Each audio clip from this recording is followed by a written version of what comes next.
Hey everybody, welcome to another Warships replay, once again in the Yamato, this time Islands of Ice.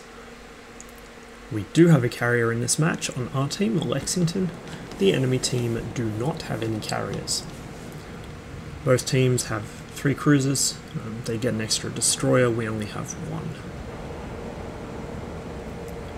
This map has actually been updated slightly with the patch. As you can see, there's now some shore clutter, mostly little fishing villages and huts.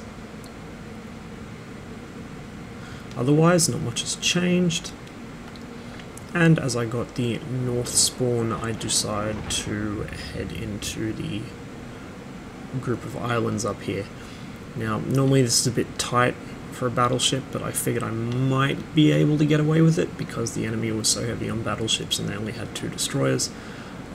I neglected to account for the 2 Japanese cruisers as well, but it did work out okay enough in the end.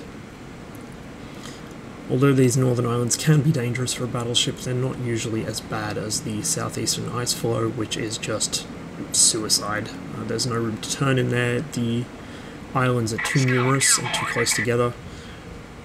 It's like a destroyer's playground. There's a million places they can hide, and there's very few ways you can avoid getting hit.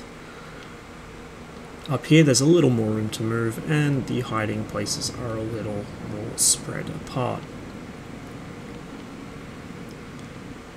With that said, it's not totally safe.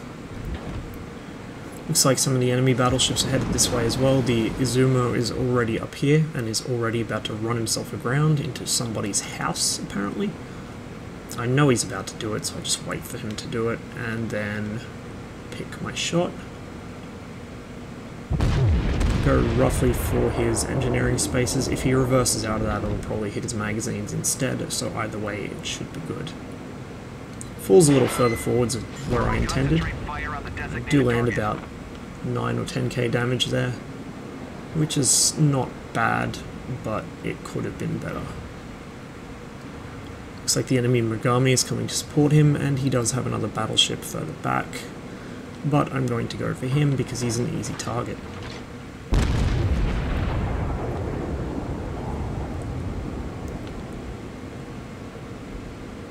These shots look a little better.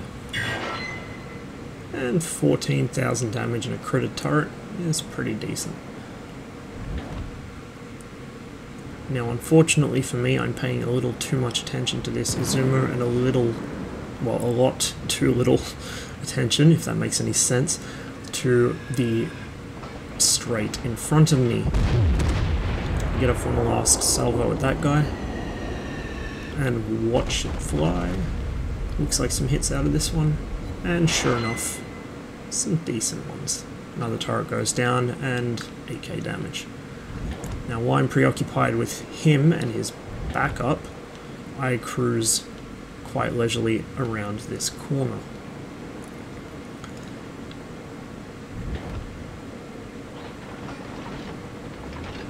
And what should be spotted around the corner but a Sims. It's point blank range, there's no way he could possibly miss with torpedoes. I should have turned into him rather than away from him, but I was desperate to bring my guns to bear. In hindsight, avoiding getting hit is more important than getting the kill. But I do sink him in exchange for about half my hit points. We're below the waterline. We're flooding quickly. Thankfully for me, I'm able to repair about 1/3 of my health. But that was certainly a nasty shock, and an entirely predictable one I should have seen coming. So there's a lesson for the future. If you happen to barrel around a corner straight into a destroyer, turn into its torps. Do not turn away from its torps. You can worry about killing it after it's missed you. If that had been a higher tier destroyer, particularly a Japanese destroyer, say a Kagero or a Shimakaze, I would have been dead. There's no way you'd survive one of those at that range. 66,000 hit points is nothing to sneeze at. That still gives me more hit points than the enemy Nagato up here, and more than an enemy Amagi would have. However, I'm not facing the Nagato. He's turned and started to head south, beached himself, but it's the thought that counts. It looks like I'm going to be fighting the Iowa, who is heading this way.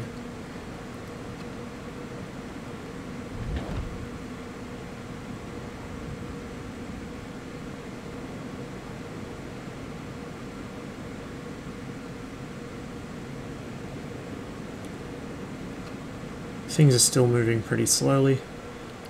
My team have sent a couple of ships into the south ice floes. The enemy have actually pushed 2 battleships in there. If our destroyer was in there rather than in the cap, they would probably be dead already. However, our destroyer is doing good work by forcing the enemy team to respond to him being in the cap. They're beginning to break into halves, one half coming north, the other half coming south to try and reset him. Pre-aiming this corner here, waiting for whatever comes around at first. I was hoping to maybe get shots into the Magato before he could back off of the island he crashed into and fuck off, but it looks like he's already got past me. And so I decide I will engage the Iowa if he comes up this way. It looks like he's going to, but at this point he could still make a left turn and stay in the sort of the little sound there. While I don't have clear shots on him, I send a couple of shells over to the North Carolina.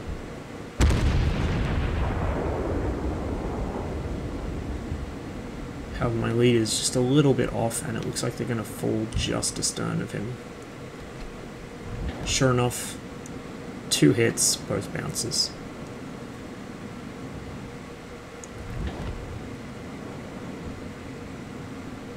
Finally, the enemy team get a battleship into the cap, which halts our cap progress. They very nearly threw the game. They should have done that earlier.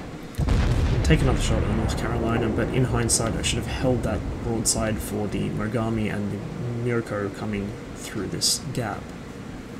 Especially since I didn't actually hit the North Carolina with it. Whereas if I'd been able to get a good hit into either of these cruisers, I probably could have taken them down. Now, being Japanese cruisers, I know they're probably going to launch torps my way. Their torp range is about 10 kilometers, so I was outside of it, and I've now put myself inside of it. I'm not a smart man, but my turn should mess up their lead calculation, if nothing else. The Iowa is now out in open water, so I begin firing upon him. Just under 8k damage there, and then a Citadel hit, which creates his engine. Looks like he's repaired it already, which is good. It means that his damage control team are out of action for about a minute and a half. And so any crits I get on him for the next minute or so, he is going to have to deal with. I make turns between my salvos to try and keep my front presented to him instead of my broadside. I can see the incoming torps, but they're missing behind me. Get another Citadel in, 2 Citadel hits actually, for a total of 3 now against this guy. He's missing a lot of hit points, and it looks like he might be flooding. Scout launched. In fact, no, he's repairing. My bad. The hit points are counting up, not down. Now, he's actually damaged my magazine quite badly, and so this is not a good situation. I need to get off what shots I can. Those ones don't do much. He's so close to me that my shots are arcing in too high and hitting his superstructure. I know his next salvo is probably going to finish me, but my secondaries do light him on fire. Oh god. I get one final salvo off right as he kills me. And I'm actually able to Citadel hit him with it, and it looks like he's going to burn to death now. So perhaps that could have gone a little bit better, but at the very least it should take him down with me.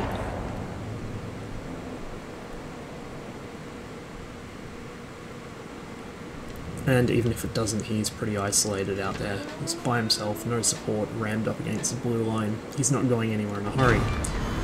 But there he goes, his son. Curiously enough, Lexington has decided to go hump an iceberg. He's rammed up completely against it, and his planes are able to magically quantum tunnel through it as they take off. Wargaming might want to look at this to stop aircraft carriers from ramming into islands and trying to hide behind them so hard.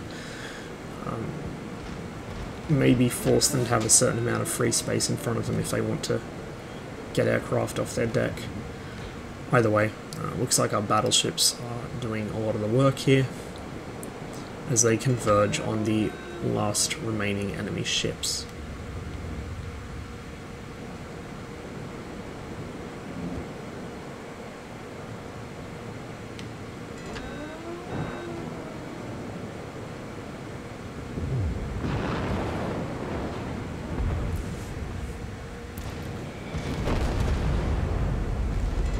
here we get a look at the American Tier 8 battleship, the North Carolina, which I have just unlocked the other day.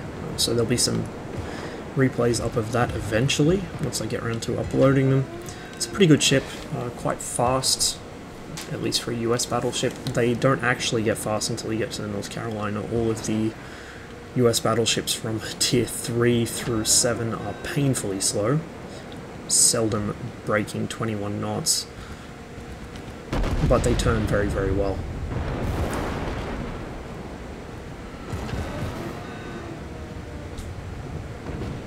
North Carolina's not a bad ship. 3 triple turrets, 16-inch guns. The armor is okay. It's kind of weak against torpedoes, all of the US battleships are, but it's not a bad ship. One thing you will notice though is that its range is quite short compared to the higher tier Japanese battleships. Again, this is because of the way Wargaming figures out gun range. Enemy North Carolina is burning. Looks like he's not long for this world, but ours is taking some pretty serious hits too. Luckily, the enemy North Carolina goes down, and now ours just has to worry about the guy right next to him. He's able to deal with that dude too, or at least somebody else is, with his help.